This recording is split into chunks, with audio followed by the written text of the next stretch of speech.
Chapter 27. Harry wasn't sure what an anxiety attack felt like, but guessed this would be as good a time as any to find out. He looked pleadingly at Dumbledore. "Oh!" Harry uneasily met the shell-shocked gazes of all the Potters in the room, and turned back to the headmaster, silently begging him with wide, unblinking eyes. "No!"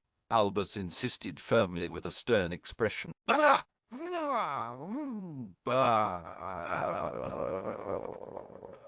Harry stuttered before settling on a course of action.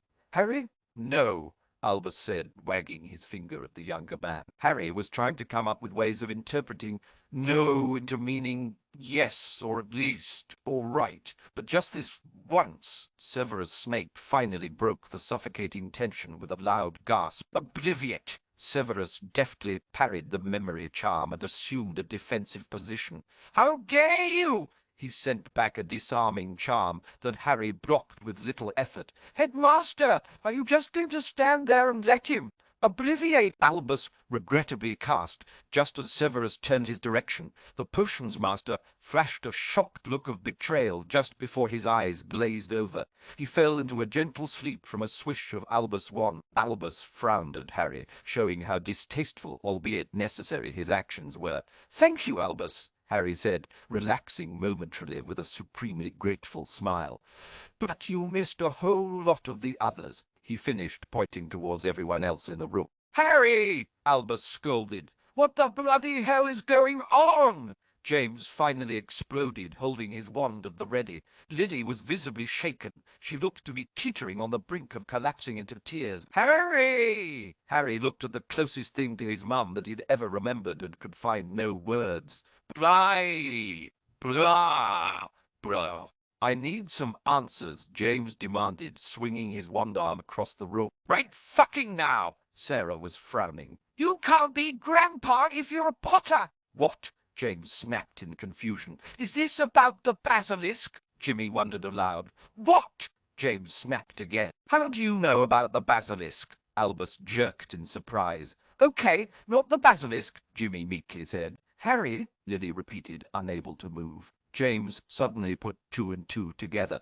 His voice was as quiet this time as it had been loud before. "Sirius, stop!" Harry shouted, attracting everyone's attention. "Stop! You've all got the wrong idea. Just give me a second here." He held his hand up and took a moment to collect himself. 1 second turned into 3, and 3 became 5 before Albus realized Harry was calculating. "Harry! Sorry!" Harry admitted, biting his bottom lip, still hoping to wake up from this emotional nightmare. Sarah could tell Harry was hesitant to tell them everything and decided to start small. "Just how closely are we related? Because I feel dirty already, and if you're just a drifter pretending to be my dead older brother." Sarah trailed off as everyone looked at her. "What? It could happen. He's trying to hide the fact that he's our brother," Jimmy said, looking at his sister and trying to remember if she always had that freckle by her eye. "I'm not your brother. If anything, I'm trying to hide the fact that I'm not." "You're okay. This is getting confusing," Harry said distractedly. "Just tell them the truth, Harry. They need to hear this from you," Albus urged. "And you must know I will correct any and all falsities in your story." James turned to the headmaster hostilely. "You knew about this." Albus took a step back at the vehemence suddenly directed his way. "So did Tonks." Albus pointed and sold out the oral subordinate. "Hey!" Tonks whined. Albus held up his hands in a gentle and calming manner. "And please let Harry explain before you jump to the wrong conclusions." They all turned to look at his godfather. Sirius had thought it was hilarious to see how rattled his godson had become, especially since it had been Harry and not him who'd messed this one up. But the sheer anger James was exhibiting, coupled with how scared and fragile Lily looked, made the situation a lot less amusing to him. Sirius opened his mouth to say something and stopped at the sight of his former best friend. He opened his mouth once more, managed to produce a slightly strangled sound, before finally just saying, "Good luck, Harry." Sirius instantaneously popped into his animagus form and burrowed under Harry's hospital bed, letting out sad little warbled barking the whole way. James' wand fell from his hand the second he saw Sirius's transformation. His entire body deflated in defeat. "Coward!" Harry grumbled at the canine hiding out of sight. Lily staggered forward and gripped onto Harry's arm frantically. Please! Harry's heart never stood a chance at that look, and he gave up. You're right. I'm sorry. You all deserve an explanation, and I'm going to give you one. He took a deep breath and let it out. Right now. He nodded resolutely. This very minute. Harry, Albus cried while fighting the urge to strangle the young man. Okay, Harry said, grabbing a hold of Lily's hand. This may take a while, so you'll want to sit down. Lily wasn't going anywhere just yet, and kept a sweaty hold of Harry's hand. Right, Harry said as he uncertainly began. Okay, I was born Harry Potter, son of James and Lily Potter. Lily gasped quietly, mouthing, my baby. James was confused. My son is a blood purist, Harry pleaded before remembering, and I'm not your son. I think your headache might be contagious, Jimmy said, clenching his eyes in discomfort. Yeah, Harry quickly agreed. Maybe we should take a few minutes to relax our occlumency shields and look towards my wand. Harry, Albus shouted, pointing his wand at the young man. How can they be your parents and you not be my brother? Sarah logically questioned. Hang on, Jimmy said, thinking deeply. I know I've heard this riddle. They're not my parents. No, that's not it, Jimmy said, dismissing Harry's help with the riddle. Harry was getting irritated and shouted over everyone's questions. My parents died Halloween, 1981. They gave their lives to save me. Lily painfully stared at Harry, while the other Potters fell back in their respective seats. Harry continued when he realized they were paying attention. My godfather, Sirius Black, was sent to Azkaban because people thought he was our secret keeper. Pathetic whimpering came from under the bed. I am not your son, Harry said, pleading with Lily to understand. And you are not my parents. Lily felt struck. She was being rejected, and this impostor was just trying to hurt her. Don't be a dick, Harry, Tonks said with a frown. Harry saw the way Lily was reacting and exclaimed, It's nothing to do with you. It's me. Trust me. I trust you, because you've been so honest with us so far, James bitterly reminded. He picked up his wand and pulled his distraught wife closer. Who the hell are you? Sirius decided he'd had enough and crawled back out from under Harry's bed. He popped right back into place and grabbed a hold of Harry's collar. I think I've heard all I need to from you. Harry just looked at his godfather in confusion as Sirius pulled Harry up and slammed him down on the bed behind him. The cushioning charms ensured it looked worse than it was. Sirius! Slapped Harry twice across the face and pointed an accusing finger at him. You know what you... Harry didn't give Sirius a chance before he'd tackled him to the ground. Both of them were rolling across the hospital room floor, mere meters from the exit when Albus caught on. A flick of his wand, and the door swung shut with a loud clap. Don't even think about it, Albus warned. Sirius and Harry stopped their struggling and looked at the door. In unison, they both exclaimed, Bugger! Sirius shrugged and said, Sorry, kid. Harry raged as he picked up and slammed his godfather into the door.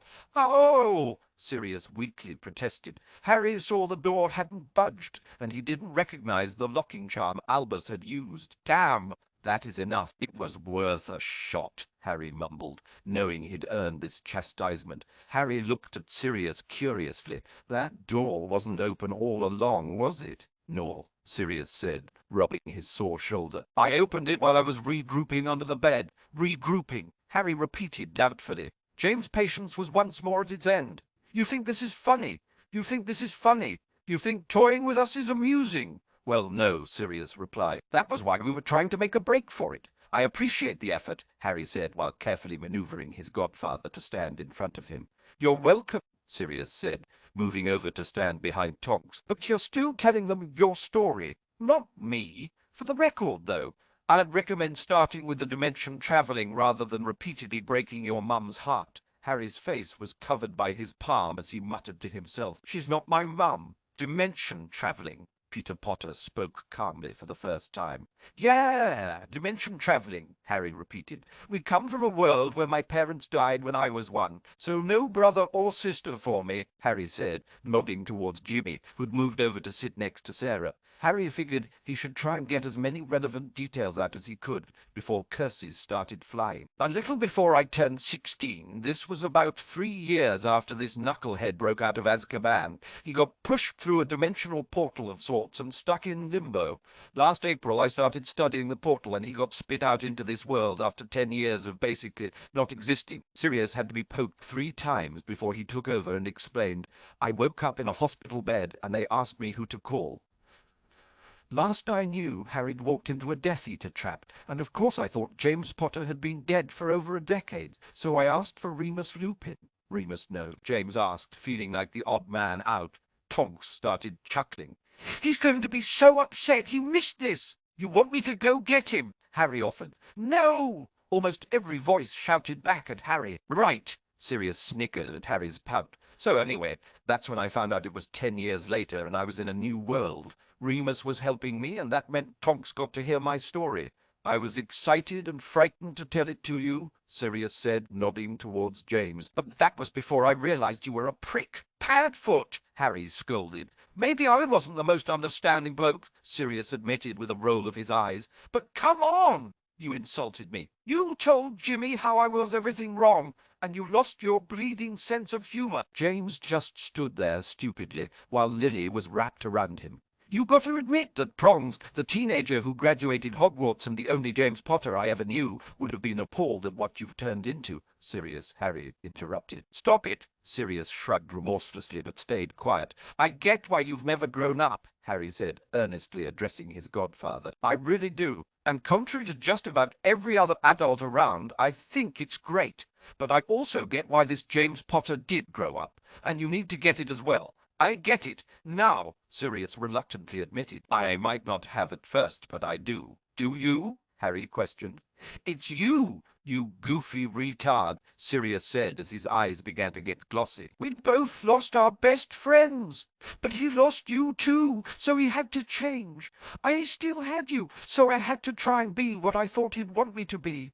For you, a smile began to grow, brighter and wider, as Harry stood there listening to his godfather. He was just grinning proudly at him before he realized what was going on. Oh, shit, Harry said, wiping his eyes. My allergies are always flaring up this time of the year. Is it the hay fever? Tonks asked with a grin. Or maybe the bullshit. Sirius was rubbing his sleeve across his face, too. Whatever it is, it brought some bugs with it. Lily had managed to detach from James and scurried over to Harry, wrapping her arms around him as her tears were flowing freely. Oh, Harry! A little help, guys, Harry pleaded as Lily's body shook with sobs. She's crying, guys, like big honking tears. This isn't going to help my allergies, Harry said in between loud sniffles. Please, anyone. Everyone seemed content to let Harry struggle with the emotionally exhausted Lily Potter. There, Harry said inside, praying that she would stop crying. He awkwardly patted her back. There, Harry, Albus encouraged. Perhaps you could continue with your story. Harry just held on to Lily, who had moved around and was now resting her head on his shoulder. He looked at her with suspiciously bright eyes and continued, Right, okay. Well, about 2 months after I started working on the portal, I got sucked in it too. So it was around the start of June that I ended up in this world. I looked up Moony in the Muggle phone book and tracked down Sirius. Since then, I've been kind of playing catch-up with a new history of the world as I know it and... Yeah! Thank you, Harry, for such a richly detailed account, Albus blandly retorted. I suspect the Potters would like to know a little more about your life, your youth, your friends, your accomplishments. Lily seemed to be getting a hold of herself, but still wasn't letting go of Harry. Peter saw Harry looked uncomfortable. Anywhere you'd care to start is fine. I want to hear about that scar on your head, Sarah suggested. If we died, then who saved you? James inquired. Who protected you when we couldn't? And if Sirius was in Azkaban, Lily said, looking up brightly. Where'd you grow up? Jimmy was scratching his head. Is anyone else getting a strong feeling of déjà vu? Oh boy, Harry muttered to himself. He was trying to figure out which question would lead to the least unpleasant conversation. Can we take a break or something? Still have a headache? Sirius asked. What headache? Harry said before catching himself. I mean, yes. You want to release me from my oath? Tonks asked, knowing a big chunk of Harry's secrets were out in the open now among the Potters. I can help. Harry and Sirius nodded at each other. You're good. Tonks turned to Sarah, then James, and then Lily in order. It's from a reflected killing curse. You guys saved him. I think Lily did some sacrificial protection charm thing, and he grew up with the Dursleys. Tonks paused on Jimmy and looked back at Harry. You did, didn't you? Harry had winced at every blunt answer and nodded guiltily to her question.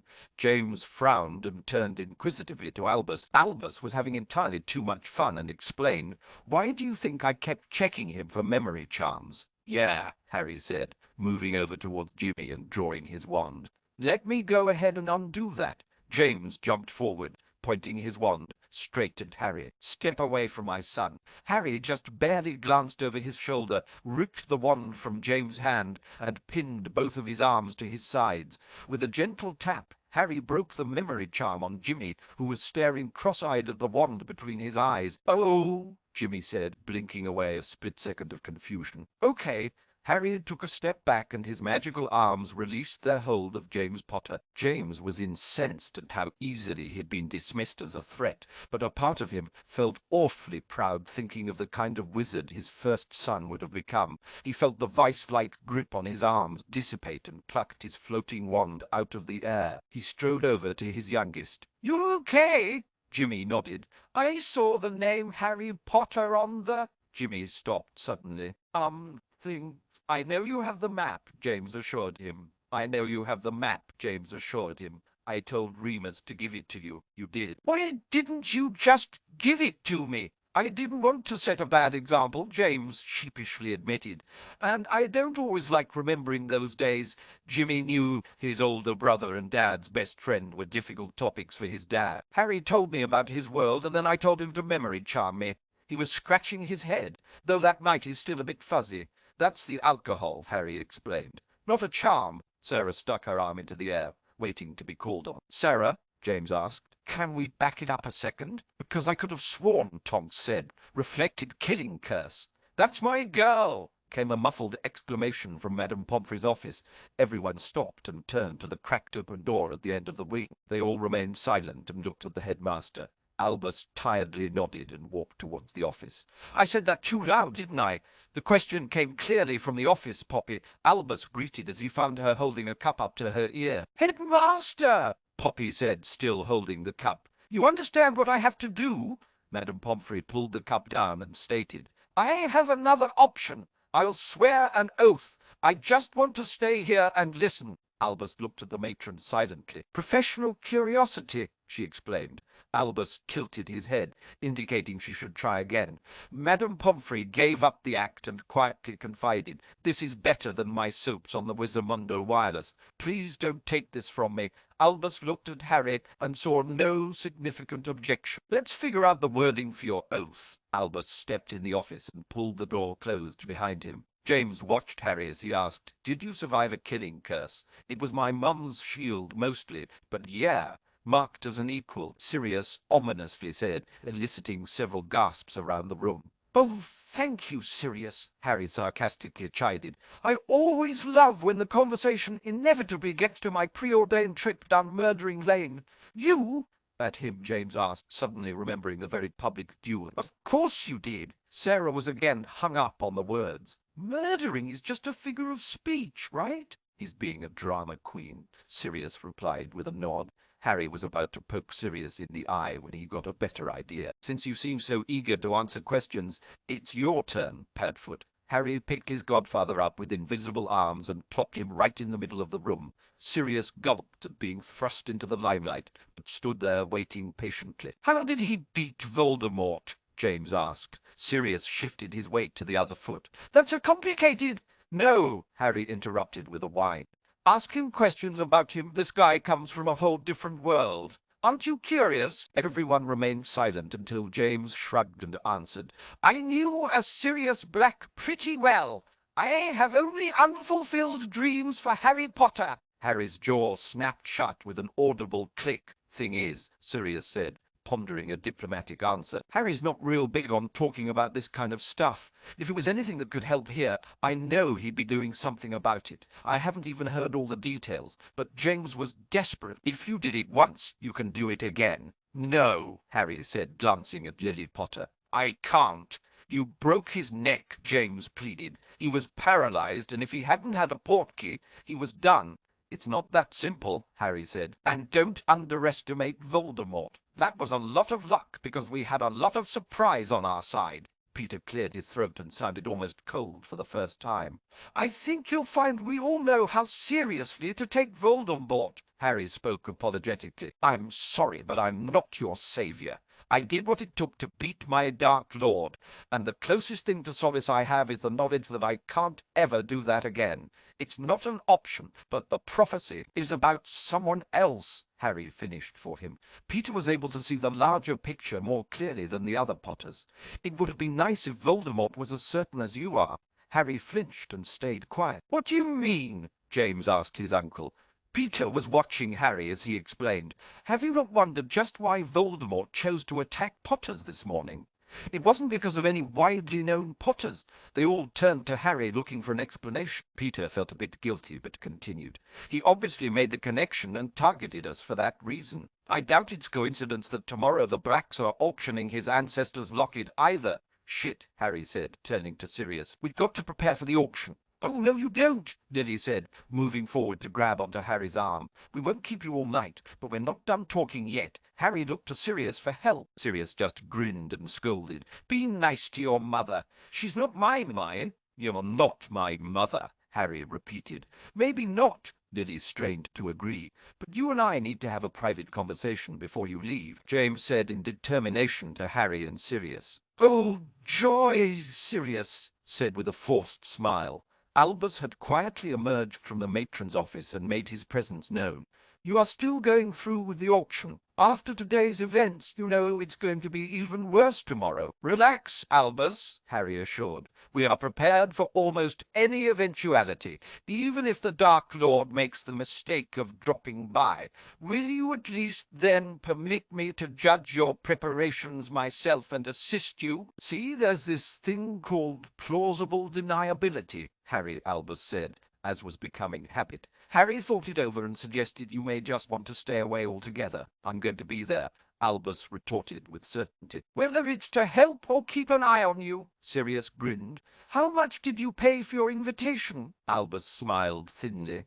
The goblins know there's no chance we're going to accept any of the supposed offers, Harry explained. Their cut is all of the bribe money they can get for invitations. You might as well tell them, Peter advised the headmaster. I probably overpaid at 250 galleons for mine, Lord Potter. Harry looked at the Peter curiously. I told you to call me PJ, Peter warmly reminded, and I figured anything you two were neck-deep in would be worth being ringside for. PJ, contrite, Harry said.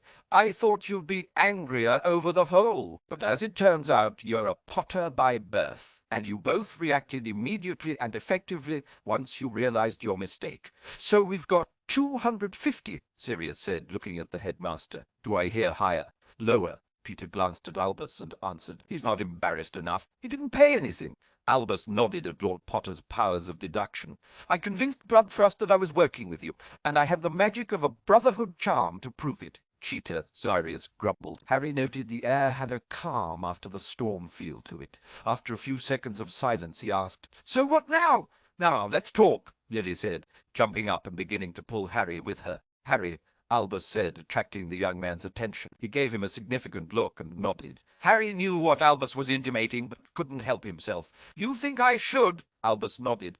I think you need this. All right, Harry agreed. I'll memory charm this one while you take care of the rest. Harry, kidding, Harry defended. Please, take it easy, Albus. You're not that young anymore. Harry let Lily pull him down to her private quarters, where she quickly established privacy charms. Why, Mrs. Potter, are you trying to seduce? Harry stopped and agreed with the look on her face. Yeah, creepy. The shield, Lily said, turning to face Harry. The shield that protected you. That's why I'm drawn to you, kind of, Harry reluctantly answered. But not really, because it sounds like an idea I had. Lily was watching Harry closely. That involved sacrificing my magic and tricking the attacker into sealing a new blood bond, tying my soul into an eternal protection from that attacker specifically. Harry nodded woefully. My mum didn't exactly leave me her spell notes, but that sounds about right. I knew it would be strong, but Lily shook her head in astonishment. Reflecting a killing curse, Harry smiled weakly. When he possessed a wizard, my mere touch burned them. It was stronger than any protection I've ever heard of. Lily sat up in understanding. So when you came into this world, the bond got transferred. Not exactly, Harry replied. Lily thought she had figured out the effect Harry had on her. Why not? How do you know? I know because the bond is gone, and it has been for a while. Lily frowned, and actually the protection it offered has been gone even longer. I don't understand. Harry knew he couldn't keep putting this off. When I was 14, he used my blood in a rebirthing ritual that gave him a body again. With my blood running through his veins, it negated the protection. Lily was running through her theory. It shouldn't have negated the protection. What probably happened was that it protected him from the adverse effects of the protection. Harry nodded slowly, adding this piece of information to his understanding. That actually makes a lot of sense and explains a few things. Like what? Lily was curious. Like why Albus was so insistent that I keep the blood wards active at Privet Drive after Voldemort's rebirth. And like my scar, Harry said, tapping his forehead. We all assumed it was the direct result of the killing curse. But all the curse did was to forge a link between my mind and Voldemort's. Oh, no! Lily realized. The protection fought the link, didn't it? Any time Voldemort was close or using the link, my scar burned. A few times it had split open and bleed. Until now, I never even considered that it was the protection that was hurting me, fighting Voldemort. I'm sorry, Lily said earnestly. You didn't do anything, Harry assured her.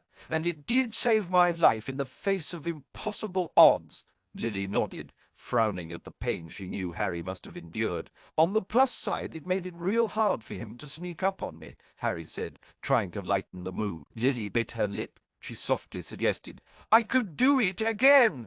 What? No, Harry snapped angrily, that this woman would even consider such a thing. This Voldemort would never see it coming.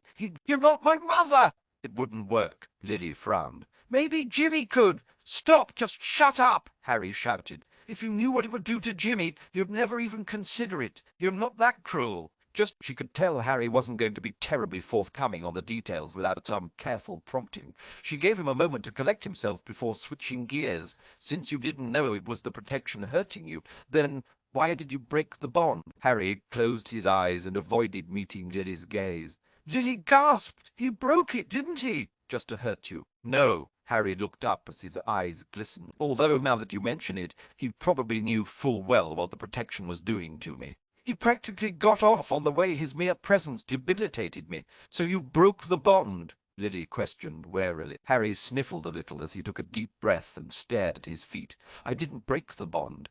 His voice was just over a whisper.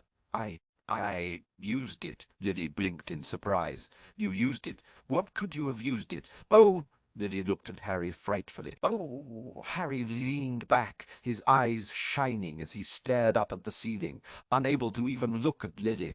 I destroyed my mother's soul so that I could destroy Voldemort's. Harry let out a shuddering breath. I would have given my own in a second. I would have given almost anyone else's. But it doesn't work that way. He used my blood. Blood my mother was bonded to. Lily honestly wasn't sure how she felt about Harry's actions, but she could tell when he needed a hug more than she needed to make up her mind. She quickly moved across the room and held him tightly.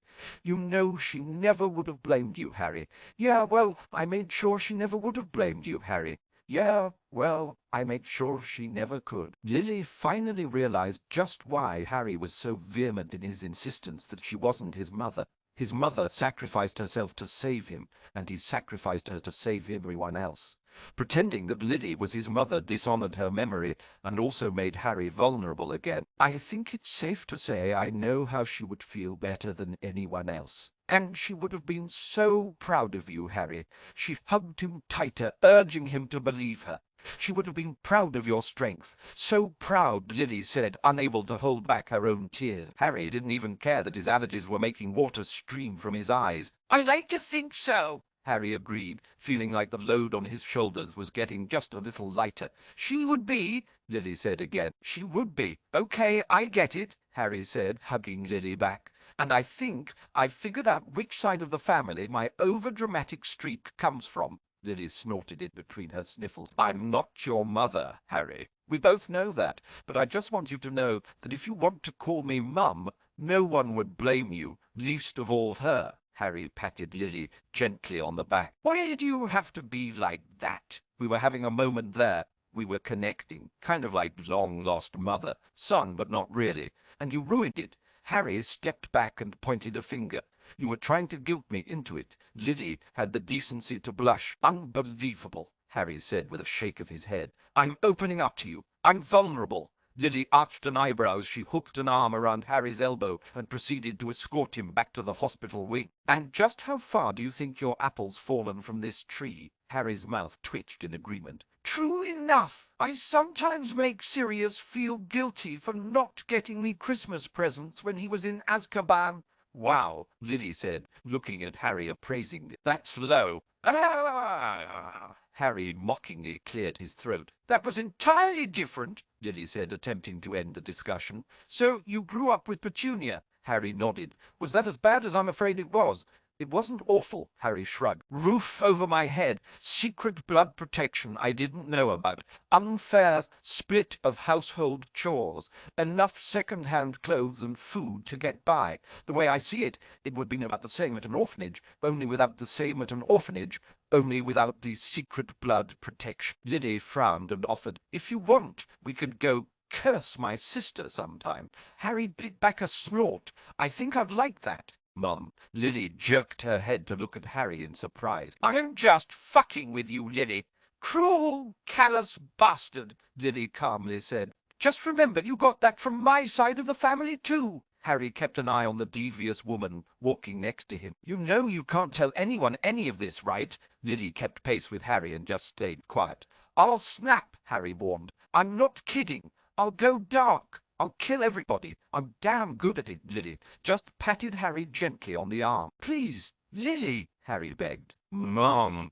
They arrived back at the hospital wing and stopped at the door. Lily leaned forward onto the tips of her toes and kissed Harry gently on his cheek. Just because I'm not your mother, Harry, doesn't mean you can stop me from acting like it. Harry smiled back at Lily, figuring if nothing else he could spend time with her under the guide of apprenticing in emotional manipulation. They opened the door and walked in, finding the hospital wing lively with conversation. Hey, Harry, Sirius beckoned. Who else knows about us? I know there's Gin. Gin Weasley, Lily asked curiously. She knows about you. Harry nodded. She's under oath not to say anything. Lily chuckled. She told me she thought you were a woman in disguise. She what? Harry said in a higher voice than planned.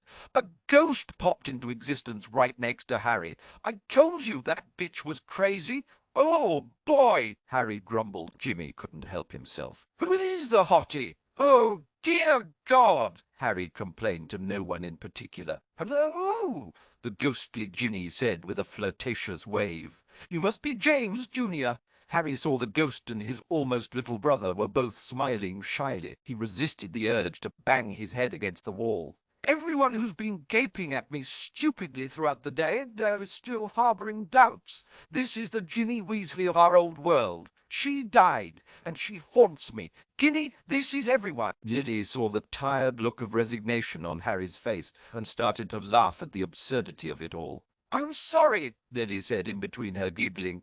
It's nice to meet you, Ginny. She just laughed louder, intermittently pointing at Harry. You know Ginny is Harry's soulmate, Sirius helpfully supplied, much to the amusement of Lily. And how does Lily get Harry so easily?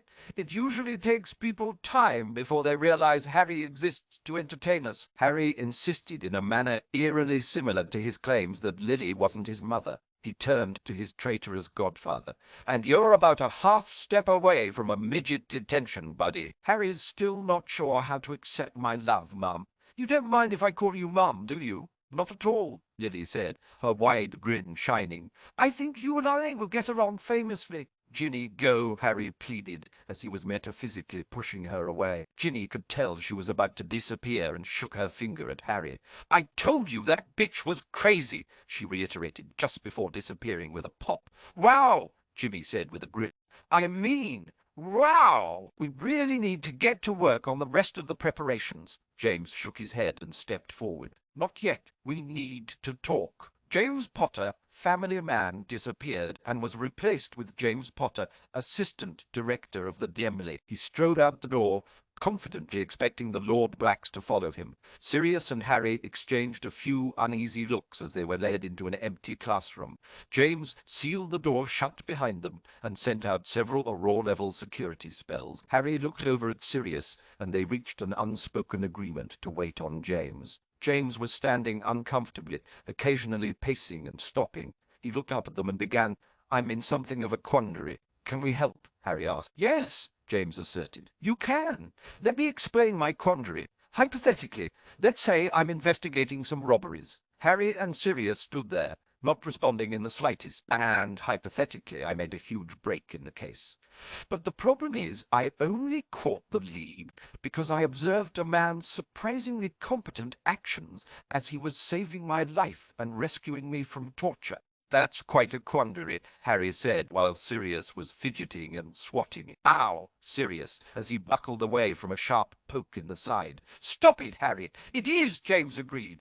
And it's even more complicated by the relationship between myself and my leads. Harry let up on his invisible assault of Sirius and replied, So how can we help you with your quandary? Hypothetically, James carefully pondered. My job would be easier if there weren't any new cases to investigate. No further clues to follow up on. Harry was swatting Sirius' hands as he tried to poke Harry back. You know, it's entirely possible the target of your hypothetical investigation has already retired. Really? James said, breaking from his cautious and careful wording. Harry and Sirius nodded. No more new cases at all? James slowly inquired. Not even a little one. Harry and Sirius exchanged smiles and looked at James. Hypothetically, Sirius jumped in. Is there any particular place you regret not investigating? James knew getting captured and tortured earlier left him feeling more vindictive than usual, but didn't let that stop him. Thing is, James explained, these cases, they've been targeting Death Eaters, and I arrested this guy named Travis. Peter or Michael? Harry questioned. He saw James look surprised. Both are? I meant Peter, James answered. Peter's twice managed to buy his freedom with an imperious defense, a couple names, and carefully placed donations. If ever there were a Death Eater who should be separated from his money, it'd be Peter. I didn't know about Michael. No, James said, not wanting them to think he was blackmailing them. My quandary's been resolved. This would just make me happy. Retirements can be flexible, Harry replied, before looking at the older man curiously. What gave it away? James smiled and utilized the fine art of the backhanded compliment. The least likely trait you'd expect from Sirius Black. He was smarter than he acted in public. Harry snickered at Sirius's conflicted feelings. James added, he also managed to break into Malfoy Manor with a bit too much ease. He knew to avoid magic on Lucius. He wore specially charmed boots, a chameleon cloak, and carried illusory pins in his pocket. Harry shook his head sadly at his godfather. I knew you'd blow this for us. Says you, Sirius retorted hotly. Mister, look at me. I'm Harry Potter. Oops. At least my way we were able to control the situation, Harry said, clearly not remembering the last hour very well. Your way we wouldn't have ever even known you'd blown it for us. And who knows what would have happened then? I'd probably saved our asses. Sirius listened to Harry's rationalization with a smile. 1,000 galleons says you don't believe that. Harry pouted quietly. James took down his privacy charms and led them back towards the hospital wing. I was groggy, Harry argued the earlier point. You should have warned me. Didn't you see? I was flashing you the, hey, Harry, don't forget we're in an alternate universe sign. James watched the two banter and bicker and felt pangs of jealousy. He wished he'd had this rapport with Harry, but felt grateful that Harry at least had Sirius. They arrived back to find Tonks and Jimmy regaling the others with stories of Harry's adventures at Hogwarts. I just remembered, James said, turning to Sirius. I've got a wand you could use. Sirius stiffened and looked at Harry. It was the other Sirius Black's, Driftwood, 12 inches, I think. Sounds about right. Sirius stumbled through the words. Harry carefully stated, in the interests of full disclosure. I should mention we kind of already got that wand. You what? The oral side of James asked dangerously. We're sorry, but it's my wand, and it was just sitting there in your safe, and you were about to give it to me anyway. James' stern face softened to a smirk. I know. He turned and asked the others, where'd Albus go? Sirius just stared at James back perplexed. Harry elbowed his godfather. Padfoot, you just got skunked by Bizarro Prongs. I am going to break that little man, Sirius declared, as Albus came up behind him. You know the Muggles have a pill for that now, Albus commented as he brushed past. He lifted his pensieve into the air. Found it! What's going on? Harry asked as they joined the larger group. Seeing as you need to work on your preparations for the auction, I thought perhaps you could leave behind a number of memories so that we all may get to know you better. Harry glanced at Sirius worriedly before looking at all the others in the room. That's a surprisingly good idea. How what have you come up with that? Lily, James, and Albus all began to defend themselves, but a voice from the matron's office could be heard clearly. It was my idea. Got it, Harry said in understanding. He turned to Sirius. So what highlights should we give them? Stuff like your birth, Sirius answered. Could easily be the exact same here, in which case it's just a painful reminder. I'm thinking we should give them both our perspectives of that night at the end of your 3rd year, Harry wondered. I mean, you bit Ron's leg hard enough to break it, and Moony bitch slapped you right after he transformed into Captain Wolf. And wine. It's a great night, Sirius argued, thinking of its importance to him. And you were out of it for most of those Dementors, Harry added. There were a fuckload there. It was bad. Even still, Sirius insisted. Are you going to show when they captured you? Which one? Harry said. If you mean the 2nd time, hell no. The first, though, where I was a main ingredient in the Voldemort rebirth soup. That one's not too bad. Cedric died and I got cruciated a few times, but it was all right. James saw the other Potters were as horrified as he was. What the fuck? Sarah finished for her father. Sirius smiled brightly as they all got a glimpse of Harry's crap. Ask life! Are you going to show them the basilisk? Harry frowned at the looks on the Potters' faces. That one seems to make people really nervous. I thought instead I'd show the end of 1st year when I killed my first defense professor. That one's always a crowd. Pleaser! Peter wanted them to stop adding to his anxiety. Why don't you just surprise us? Surprise you, Sirius nodded eagerly. I think we can do that. Harry and Sirius took the pensieve over to a corner and proceeded to fill it with several memories, many of them triggered to play in a set order. It took them 20 minutes, but they had deposited several hours' worth of memories to peruse. You asked for a surprise, so the first few memories are queued up in order, Harry explained, handing Peter the pensieve. After that, it's pick and choose. Right away, Jimmy. Sarah, Tonks, Peter, James, and Lily lined up around each other and plunged into the memories. Albus held back as he watched Harry and Sirius. You're going to be gone before they even come out, aren't you? Harry nodded, slightly elated to have dodged the goodbye bullet. We've got to do this thing! Oh, God! Oh, God! Oh, God! Togg's frightened shout startled Harry. He saw she was still in the pensieve. Can people talk from inside a memory? In cases of extreme emotion, yes, but it is rare, Albus explained with a nod. He paused in reflection. Just what memory did you show them? Sirius smiled innocently. Well, it starts with Tonks pregnant. Really? Albus said, intrigued. We don't want to ruin the surprise. 5 loud shouts of outrage and shock came from the group at the pensieve. Albus stumbled momentarily and began to look at the pensieve and memories contained warily. I'm not going to like this, am I? There may be a few special highlight reels, Harry meekly admitted. We've looped your I trust Severus Snape with my life with Snape's Avada Kedavra like 20-30 times in a row, Sirius explained. And there's even a Sirius. We both know it's more important that he be alive than happy. That one really got my goat. Oh dear, Albus mumbled, wondering how he'd not seen this coming. Come on, Harry said, motioning with his head. We've got a lot of work to do tonight. Albus, perhaps we'll see you tomorrow. I will be there, Albus assured. Harry and Sirius walked out of Hogwarts and down to the edge of the wards. You sure you're up for this? Sirius asked. We can postpone. It's been a long day. Harry shook his head. No, I'm ready. I'm juiced. These wards are going to take some work, but I've built up a lot of nervous energy just waiting for an outlet. Sirius nodded in agreement. And I want to find out who this fucker is.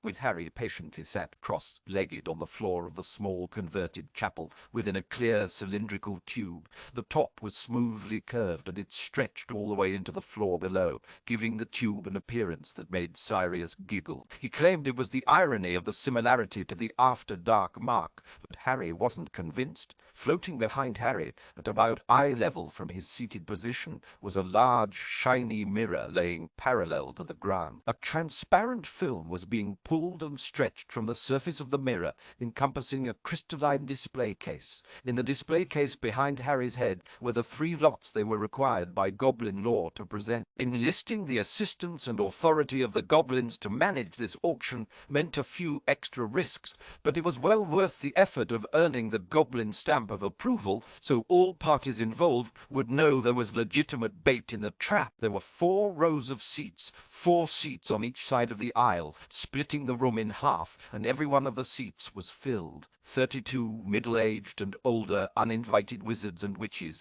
were all exchanging wary looks and inspecting the seemingly innocent meeting room. "Welcome, welcome!" Sirius cheered, emerging from a side door. "I see we have quite the packed house here." Bloodthrust was the only goblin in the room. The pleasantly vicious creature nodded to Harry and Sirius and stood off to the side near the door Sirius had used. He was eagerly anticipating the results of this auction. "It looks like everyone coming is already here, so let's seal the doors and see if we can't avoid interruptions." Sirius looked over the podium and touched his wand on a button that in actuality did nothing other than give the appearance of a control console. Heavy-duty, solid metal doors appeared with a sound of creaking and stressing. Suddenly, all the sets of doors slammed shut, blocking all the windows, both side doors and the door in the back, blanketing the room in darkness. The interior lights gradually brightened, while everyone in the seats was getting a little restless. "Oh, don't fret," Sirius chided the nervous people. "Make sure you hang on to your invitations. You'll need them if we alter the customized Fidelius on the fly.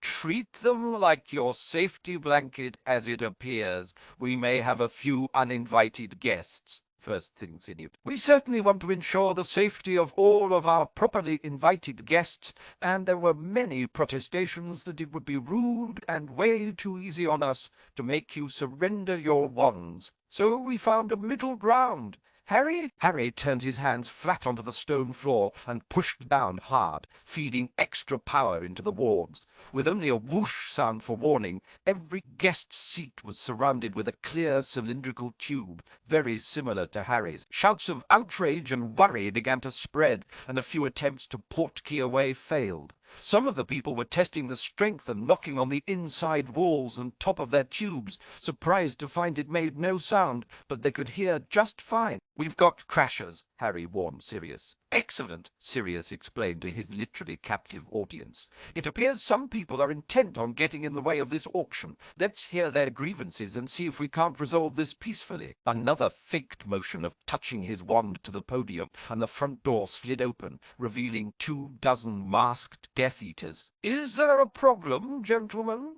The Death Eaters stormed into the room, shouting war cries and thinking they had overcome the wards. Many had stopped to look around the room curiously. Other than one goblin and Sirius, all the others were sitting down, looking like a giant upside-down rack of test tubes. The man in the lead hesitated for only a moment before shouting "die" and launching a devastating blasting curse straight at Harry in his tube. Harry didn't even blink as the bluish-purple spell zipped towards him. The magic slowed to a crawl as it neared the reflective glass and could only slide across the curved surface of the giant tube. The spell completed its circuit of the tube, picking up speed at the end, and rocketed off right back at the surprised caster. The force of the spell had been magnified, and the Death Eater's body was like a leaf in front of a cannon. The man was blown clear out of the building, leaving only a pair of smoking boots behind. The thick metal doors slammed closed, crushing many thoughts of escape. "This is so freaking cool," Harry commented from inside his tube. "It's like I could feel the magic in here. It tickles." The more knowledgeable, uninvited guests swore upon realization of the protective measures the Lord Blacks had taken. The other Death Eaters had heard more than a few rumors about what happened yesterday, and it was no secret that a lot of their mates did not return from their missions. They had a fair idea of their lord's expectations for success. They watched the mission commander get roasted by a calmly seated Lord Black, who was clearly more enamored to feel a tickling than he was bothered by the violent death. They spotted their inside men all looked nervous as hell and were making no motions to assist them. The next Death Eater in line glanced over his shoulder before asking uncertainly, "Die?" Harry's tube flickered and flashed with magic as he narrowed his eyes at the masked men. He sensed their hesitancy and calmly asserted, "I will break you," the lead Death Eater said, tossing his wand to the ground. "You got me, coward!" A voice in the back of the group shouted. Several more wands clattered to the ground and voices emerged. "Oops! Oh, shucks! Clumsy me!" They all turned to the area from which the coward's exclamation had come. The lone Death Eater, still holding his wand, tossed it backwards over his shoulder. "Damn peer pressure!" "Smart move," Sirius commented as he walked over to a glistening anchor stone on the ground. He swished his wand over an edge of the stone and it rotated slightly. A purple beam of magic bled out the stone and connected with another glistening-shaped rock. The line of magic streamed between the stones as they rose from the floor and stopped at the ceiling. Left in purple magic's wake was a solid black nothingness. "Why don't you guys walk on through there so that we can get on with our auction?" The freshly wandless Death Eaters all looked at the mysterious darkness and then back towards the Lord Black. "We'll just stand, if that's okay." Harry stared down the lead man until he swallowed the lump in his throat. He turned towards the other Death Eaters and nodded. "Excuse me, gentlemen." He calmly walked straight into the black wall and disappeared. "You can go," Sirius nodded towards the wall while keeping his wand ready. "Or we can make you." "Works for me," was the response as the lemmings began to follow each other into the black wall. A couple of them hesitated, caught Harry's eye, and then changed their minds, jumping to the front of the line leading towards the unknown.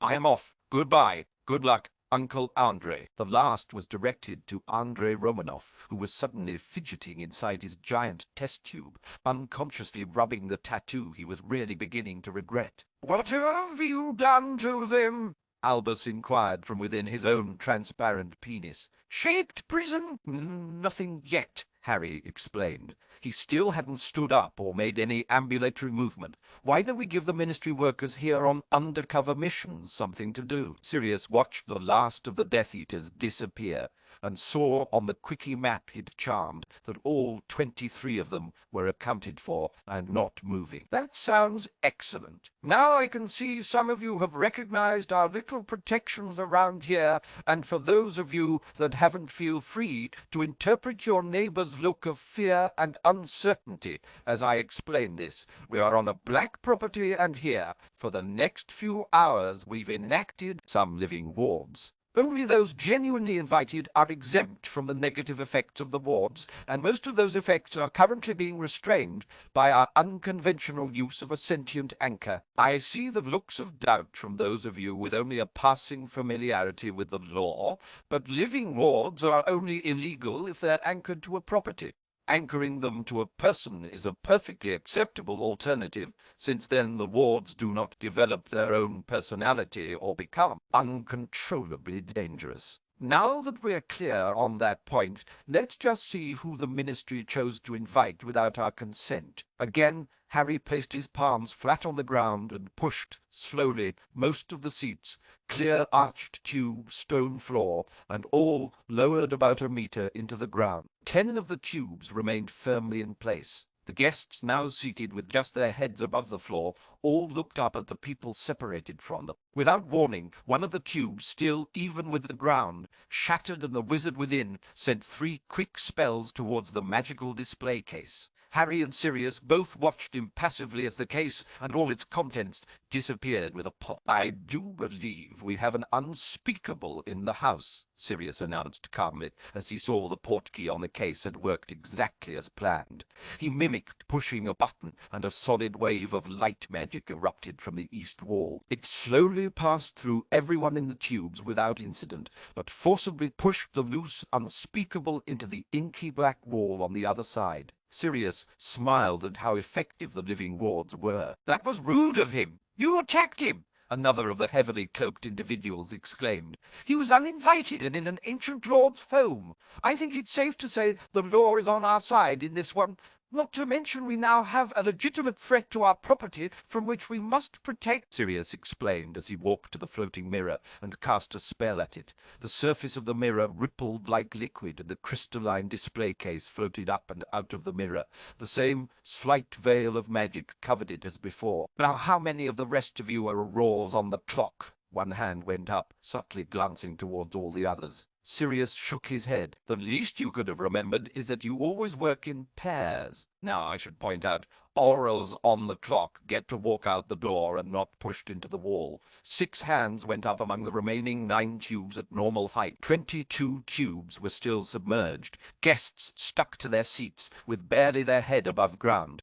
"Excellent!" Sirius cheered, "because everyone going through that wall is getting splashed with a draught of living death and encased in solid rock." The 6 tubes all shattered at once, and the Aurors immediately took the opportunity to rise from their seats. "You all still have your so-called invitations?" Sirius reminded once he was sure they weren't going to attack him. "Read them." The Aurors discovered another Fidelius secret that said simply, "The shed door is around back." As soon as they were done reading, the invitations burnt themselves until even the ash was gone. "Help yourself to anyone out there," Sirius said as the front doors spun sideways. One turn, and the metal doors slid up and down rather than side to side. "The Death Eaters, the highly irritated, unspeakable, and any of the rest of these dangerous trespassers we send through the wall. Bit of advice? If I were you, I'd check their arms for tattoos before administering the antidote." There was a tinkling sound of glass breaking, and suddenly a wave of force swept through the room. Harry and Sirius were unaffected, but everyone else in the room felt like they were being squeezed and compressed tighter and tighter. "Oh, you are good," Harry said, looking towards the would-be thief fading into view, frozen in place. The room darkened, and one of the 3 remaining tubes at normal height lost an illusory field that revealed a jagged hole and empty tube. Sirius walked over to the completely immobile wizard, whose face was reddening, and peered in the display case. He got through the first wave, but missed the muted collapsing. Sirius walked back over and tapped his wand to the podium. "I'm impressed," Harry said, nodding with respect to the man he expected was another unspeakable. A ripple of white magic crossed the room, pushing the frozen wizard into the black wall. As the white curtain of magic passed through the people, they felt the pressure of their tubes lessen and their bodies relax. Harry stared at the other 2 ministry workers, measuring their worth. The 2 tubes shattered, allowing them to stand from their seats. "You can go out that door," Harry nodded towards the Aurors who were leaving. "Or that one," he said with a motion towards the black wall. The man and the woman hurried out the front door, and it sealed shut behind them. Sirius began again. "Now I know some of you may wonder why you work for the ministry but are still here. The answer to that, I'm afraid, lies in the tattoo on your arm." He made a show of tapping his wand 3 times on the podium. 13 more tubes began to grow up from the ground, leaving 9 people neck deep, staring at the Death Eaters carted up to their fate. 3 of the men began banging and punching the walls of their tubes. Spells reflected right back on them. One older woman was begging for sympathy. "Yeah, we don't care," Sirius said, as another white wave of magic swept from the east wall. "Tell it to the Aurors!" This time, tubes and all were pushed across the room, breaking against the black wall and sending all the people in them away. And then there were 9. Sirius pushed a button, and then all the rest of the people, still seated partly underground, were raised back up to the proper height. 2 tubes shattered as Harry greeted Albus Peachy. "I don't recall your names on the guest list, but I believe you may be able to help us out here."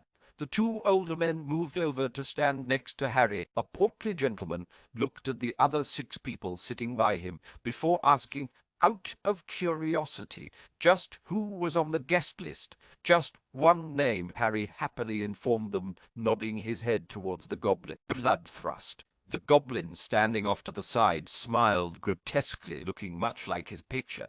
Now I want to know, Harry asked, still seated on the floor facing towards them, just who would turn themselves into uninvited trespassers of an ancient and noble lord's home. There was some noticeable shifting from the people realizing what they had managed to walk into. Albus P.J., Harry asked. Do either of you recognize these people? David Munro, Albus said, nodding to one of the 2 gentlemen in the back left row. David inclined his head. It's been a while, Albus. Master Munro, Albus explained, is a world-renowned mental healer, and he's been in charge of Frank Longbottom's care. I do not know why he'd be interested in this auction. That's Lord Charles Marbury, Peter Potter said, pointing to a greying man with a shiny nose. It is an alcoholic! Harry looked at Peter curiously. Peter shrugged. I don't know what kind of details will help you, Harry Sirius called out in warning. He was looking through a charmed pair of omnioculars. Harry, you might want to take a look at this. Sirius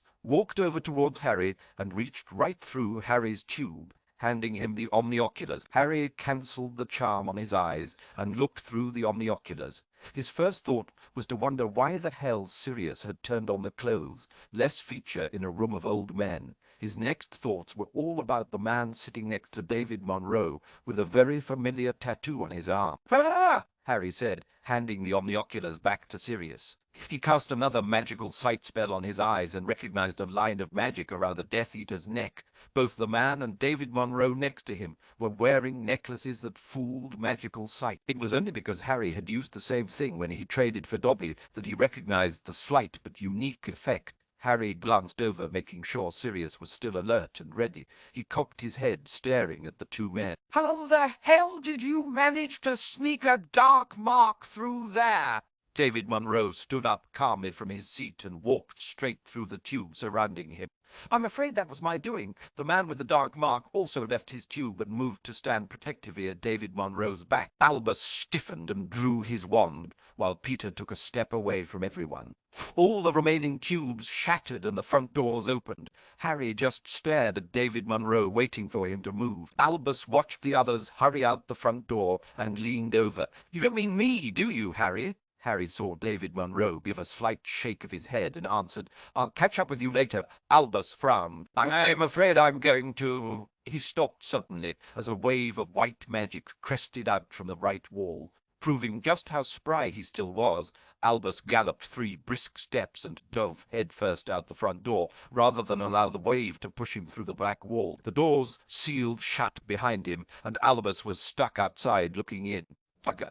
Peter just laughed at him. Inside the building remained only the 2 Lord Blacks, 2 necklace, charmed, protected identities, and 1 bored-looking goblin. Harry turned to the goblin. I don't mean to be rude, Bloodthrust, but would you?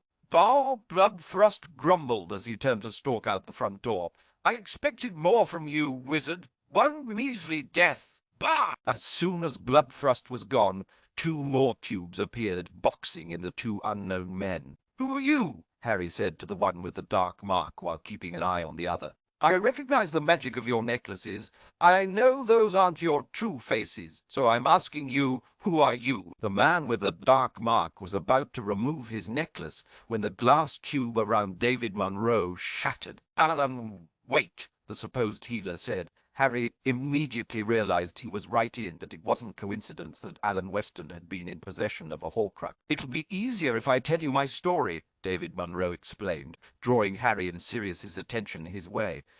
You can start by removing that necklace, Harry said, wanting to see this guy's face. David Munro frowned. I think it may be easier. Humor me, Harry urged strongly. Very well, David Munro agreed. He tilted his head down and pulled the charmed necklace over the top of his head. Dark, messy hair was the first thing Harry could see. As the man lifted the necklace down his face, brilliant green eyes were staring back at Harry. The man's complexion got lighter and clearer. He was younger than David Munro looked, but it wasn't until the effect reached the superior smirk on his face that Harry recognized it. Harry's brain processed it, but his gear shift was stuck in neutral. He just stood there staring in shock. There were a million different things running through his mind. Each sudden insight led to another moment of clarity as another mystery unraveled. "Fuck!" Harry swore in realization. "Neville's really gone, isn't he?" The man's pupils dilating were the only sign of surprise he showed. He had been startled at how quickly Harry reached that conclusion. "That's one way to put it." "How else would you put it?" Harry snapped angrily. The man nearly looked humble. "Sometimes I prefer to think he lives on through me," Harry, Sirius said, jumped in, staring at the man in confusion. "Did Voldemort have a kid and never tell anyone?" "No," Harry replied, watching the man's every move, "but he did have a diary.